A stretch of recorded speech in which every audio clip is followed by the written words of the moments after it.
Hello, wild wanderers. I want to apologize that this episode is a little bit shorter than normal, but there's a lot going on here at Dispatches HQ. This week, Dispatches HQ is getting packed up because sometime in the next couple of months, we're going to be relocating from Virginia to Cheyenne, Wyoming. Very exciting stuff, but also a lot going on this week to get ready. And last week, the family and I took a trip to Costa Rica, which was very exciting, and we got to experience a lot of birds and insects and mammals that were new to us. So for this episode, I want to tell you about just a couple of the animals that we got to see while staying in the cloud forest of Costa Rica, the Central American Agouti and the Coati. I'm your host, Tim the Nature Nerd O'Hara, and this is the Dispatches from the Forest podcast.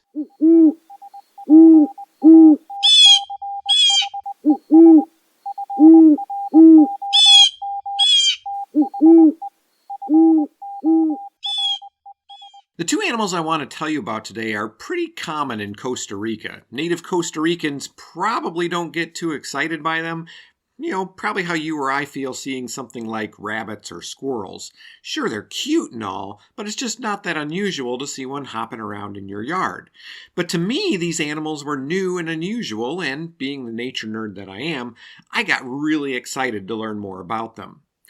The Central American Agouti is a rodent. If you're trying to describe it, I would say it looks kind of like a cross between a rabbit and a tailless squirrel. It has large hind feet and small ears, about 20 inches long, and weighs about 7 pounds. But unlike rabbits that hop or squirrels that bound, agouti just walk, which gives them a distinctive gait for an animal their size, and makes them look kind of like a miniature capybara or a tiny ungulate. When startled, agouti erect long hairs on their rump. In fact, the first part of their scientific name, dasyprocta, is Greek for bushy-rumped. Agoutis live on the ground and are active mostly by day. They primarily eat fruits and seeds, but they may also feed on fungi, insects, and crabs. They're known to follow under troops of monkeys so they can pick up fallen food. The availability of fruit fluctuates with the season, so agouti will cache seeds throughout the year, again, kind of like squirrels, so they can dig them up when fruit is scarce. These seed caches are widely scattered in clumps, so they're less likely to be found by other seed-eating animals. Since agouti are unlikely to retrieve all the seeds they bury, either because they don't need to, they can't find them again, or they die, agouti are important seed dispersers in their environment. Young agouti start bearing seeds as soon as they're independent, and they also have a high mortality rate, so they're particularly likely to fall into that last category. Agouti den in hollow trees, tunnels, or under logs or dense brush. They live in monogamous pairs that share a territory, which averages about 5 acres, but they sleep and forage alone. When food is plentiful, they tend to stay near the center of their territory, but if food is scarce, they'll roam farther and defend their territory more vigorously. Scent marking, raising their rump hair, and stomping their feet are all signals to a potential rival to move it along. If those signals fail to deter the intruding agouti, things can get violent, especially by males whose bites and leaping kicks can inflict some serious damage. Males' courtship displays include showering the female with urine. Sorry, don't blame me, blame nature, and please don't try this at home. Receptive females respond by going into a frenzied dance that culminates in mating. Gestation lasts about 4 months, and the female generally gives birth to 1 or 2 young, although she can have as many as 4. And this being the tropics, she can do this 2 to 3 times a year. Okay, here's one of the things I found most interesting about the agouti. The morning after they're born, their mother gives them a tour of the territory, and the young select their own den site, which they line with leaves and twigs. This den is much smaller than the mother's den, making it inaccessible to large predators. It's actually too small for the mother to enter, so she'll call the young out to nurse. She'll also stimulate them to go to the bathroom at this time and eat the excretions because a mother's love knows no bounds. This not only keeps the den clean, it prevents accumulated excrement from attracting predators. After about 3 weeks, the young start to accompany their mother to forage, and after a couple of months, they abandon their dens.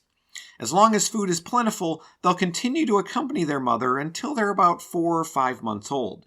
If food is scarce, however, their mother will send them packing early. Unfortunately, under these conditions, scarce food and no territory of their own, only about 30% of the young survive. So, I guess a mother's love does know some bounds. Even under normal circumstances, agouti only live 2 to 3 years in the wild, although they can live to be 17 in captivity. There's plenty of predators in the jungle that will eat agouti, including the coati that I'm going to talk about next. And Costa Rican hunters claim that agouti meat tastes similar to veal. It's something to think about. It's possible that agouti could be sustainably farmed in a less environmentally destructive way than beef cattle. Agouti burgers, anyone? On one of our first days in the cloud forest of Costa Rica, my wife and I got up early to work out. We were rewarded for our efforts by getting to see a large band of White-nose Coati. Now, coati are by no means endemic to Costa Rica, or even Central America for that matter. Their range reaches as far north as Texas and Arizona, and as far south as the northwestern part of South America. And they're one of Costa Rica's most frequently seen wild animals. Well, I'd never seen one before, so I was pretty excited. Coati are members of the Procyanidea family. They're related to raccoons, and in some ways they look like raccoons, but with a pointier face and a longer tail. Coati stand about a foot tall and can measure about 2 feet long, give or take, from nose to the base of the tail. The tail is as long as the body and has rings like their raccoon cousins, although sometimes those rings are faint. Weight averages around 11 pounds, but can be as much as 17. Males are larger than females. Their coat is brown, and in addition to rings on the tail, they have white markings around their eyes, ears, and snout. Their snout is very flexible. It can rotate up to 60 degrees in any direction. This has earned them the nickname of the hog-nosed raccoon in some places. Coati are diurnal. They mainly forage during the day, and while they're excellent climbers, climbing trees to sleep in the canopy or to get at fruit, they spend most of their time on the ground. They're omnivores, eating a variety of arthropods like beetles, spiders, crickets, land crabs, and millipedes, in addition to fruits and occasionally rodents and eggs and other forms of meat. Coati locate food by smelling and then using their strong claws to catch it by raking through the leaf litter, digging into logs or soil, or plucking it off low vegetation. Their diet varies by season. During the wet season, when insects are more available, they can spend about 90% of their foraging time looking just for insect prey. If their favorite fruits are available, they can be almost entirely frugivorous. Because they eat the fruit of a variety of different plant species, and because the seeds of those fruit pass through the coati intact, coati are important seed dispersal agents. Studies have shown that coati disperse seeds up to 2/3 of a mile away from the parent plant, significantly farther than the agouti. Coati have an interesting social arrangement. Adult males are generally solitary, but females and young live in a group called a band of 25 or more individuals. This is what my wife and I saw. There's safety in numbers. Researchers have found that larger bands of coati spend more time at watering holes than smaller bands or lone males, probably because the larger band was less vulnerable to predators. The exclusion of males from these bands is thought to reduce competition for food among the coati, especially when food is scarce. Lone males tend to be more carnivorous than bands. This might be because bands prevent the males from accessing prime fruit and insect foraging locations. It doesn't help the males' cause that they tend to be a major predator in their own right of unrelated young coati. A lone female is often unable to fight off a male, but females working together are a completely different story. One adult male, sometimes more, are allowed to join the band only during the 2-week-long mating season, usually in February. During this time, the lucky male, or males, takes a leading role in driving off competitors, but they're still subordinate to the females. Gestation lasts about 2.5 months, and bands in an area give birth more or less in synchrony, generally at the beginning of the wet season, when food resources are the most abundant. Pregnant females will leave their band about a week prior to giving birth and build a leaf nest in the canopy or in a tree cavity. They can have anywhere from 2 to 7 young, and they'll rejoin the band when the young are only about 5 to 6 weeks old, big enough to keep up with the band. Leaving the nest this early is beneficial because other band members can help protect the young. Generally, the adults will fan out in a circle around the young and move slower than normal so the young can keep up easier. Predators of coati include boa constrictors, raptors, white-throated capuchins, and any other carnivore like jaguars or cougars or wolves that live in the jungle.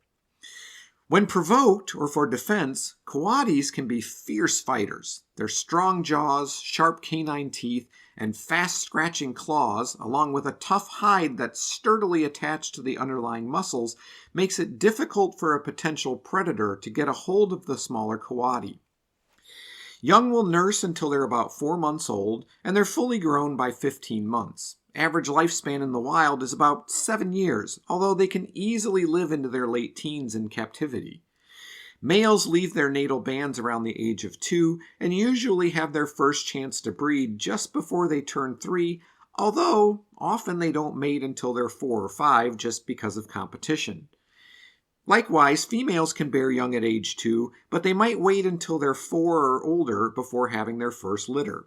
Studies have shown that the age at which females first reproduce is strongly influenced by food availability. As females get older, they stop mating, but they remain with the band and help protect young or teach less experienced females where to find trees that only bear fruit periodically. Okay, one last thing. Coatis communicate their intentions or moods with chirping, snorting, or grunting sounds, and as I now know from experience, it's adorable. Different chirping sounds are used to express joy during social grooming, appeasement after fights, or to convey irritation or anger. Snorting while digging, along with an erect tail, is an indicator of territorial or food claims when foraging. Coatis also use body language to convey simple messages. For example, hiding the nose between the front paws is a sign of submission. Lowering the head, baring the teeth, and jumping at an enemy obviously signal a more aggressive disposition. Individual coati recognize others by their looks, voices, and smell, produced by a special musk gland on their neck and bellies. Okay, friends, that's all I have for you today. I hope you've enjoyed this episode, even if it is a little short. Make sure to click those like and follow buttons. It's free, and it can potentially help me out a lot.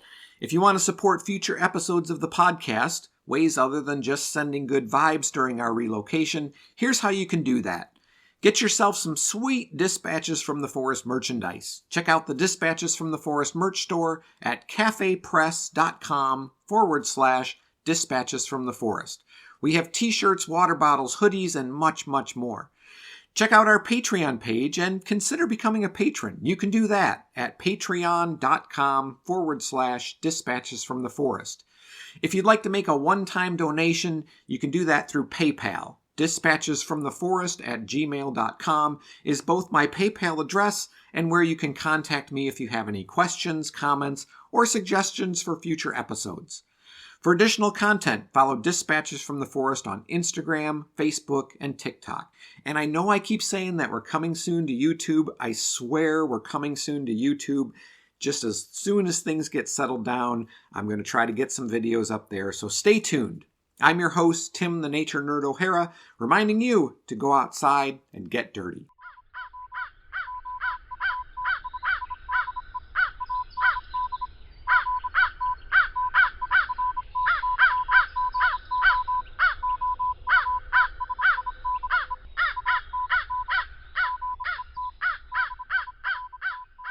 The Dispatches from the Forest podcast is a production of Dispatches from the Forest and may not be used or rebroadcast, whole or in part, without express written permission.